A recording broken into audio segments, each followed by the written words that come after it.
Hello everyone, my name is Rana. Today's my topic is disparity in public education expenditure and economic growth and analysis. This is my presentation outline. It comes introduction, statement of the problem, review of literature, objective, data source, methodology, result analysis, and the references. This is the introduction. Before going to the education and economic growth are the complementary to each other to find out the growth rate, and education has been regarded as a leading determinant of economic growth since the times of Adam Smith. It promotes economic growth mainly in two ways: promoting rational attitude relevant for economic growth and acting as economic input. It means education is a input to the economic growth. It boosts the economy through the education. I have taken the source J.B.G. Tilak in 1986, Education in Unequal World in Educational Planning, a Long-Term Perspectives. These are the statement of the problem. Education is the reflection of the good civilization. Almost everyone knows that country has large number of people who lacks education. The problem is various, but we are categorized into four types. The spending pattern is not uniform. Nature of education is not unique. It is defined through the literature. Latter, prevailing economic system and government priority continue to low public expenditure on education. Review of literature. Before to find out the disparities in education and economic growth, we club into these two variables in the review of literature and find out the relationship between education expansion and economic growth. But theoretical literature tells the same, but the empirical literature shows the reverse debate in their result, because they found that there is positive, negative, directional and bidirectional. It leads to form in investigating disparity in education expansion economic growth. These are the positive relationship between education expansion and economic growth. I have taken the authors Kolch, Barrow and Astrid Chatterjee in the several year period of studies 1950 and 61, 1960 and 85, and in also 1951 and 2010. They have taken the model differently. Someone taken multiple regression and augmented solo model and vector error correction model and the multiple regression. The findings is almost shows that there is a positive relationship between education expenditure and economic growth. Continued with these Anand and Varies and Malik, the positive relationship between education expenditure and economic growth. Then comes to the negative relationship between education expenditure and economic growth. The author like the Anand and Ravlian in 1990, Bellegram and Kraigel in 1996, Fiswell and Pastor-Polis in 2011.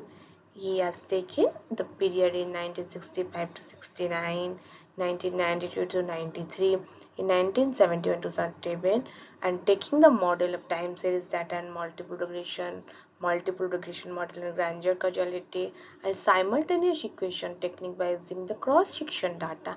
And the findings is that the negative relationship between education expenditure and economic growth. And unidirectional relationship between education expansion and economic growth. It shows that the relationship between these two variables is unidirectional. Olubenga and Owe in 2007, Pradhan in 2009, Uri in 2013. The area of the study is China, India and Nigeria. The finding is almost the unidirectional relationship between education expansion and economic growth. It means education expenditure causes economic growth, not vice versa. They have taken the panel co-integration test, vector error correction mechanism, the multiple regression using the Cobb-Douglas production function, and using the model ARDL and Granger causality error correction mechanism also. And the bidirectional is so the O2 and Adidunga Solaki in the year 1990 2004 in 1997 2007 using the model Granger causality and vector correction mechanism. Granger causality Both are taken the same type of model. And they find that there is a bidirectional causality between education expenditure and economic growth in developed countries but not in developing countries. This is the objective of the study, to find out the disparities in public expenditure and education economic growth. The data source I have taken: Statistics Handbook of Indian Economy and Ministry of Human Resource Development, Finance Account, indiastat.com, and Economic Survey. The time period chosen here: 1990 to 2030, on education by 15 major Indian states is analyzed. Type of data is the panel data. Methodological details: this method demonstrated that in the economy the growth rate tends to be inversely related to the initial level of growth.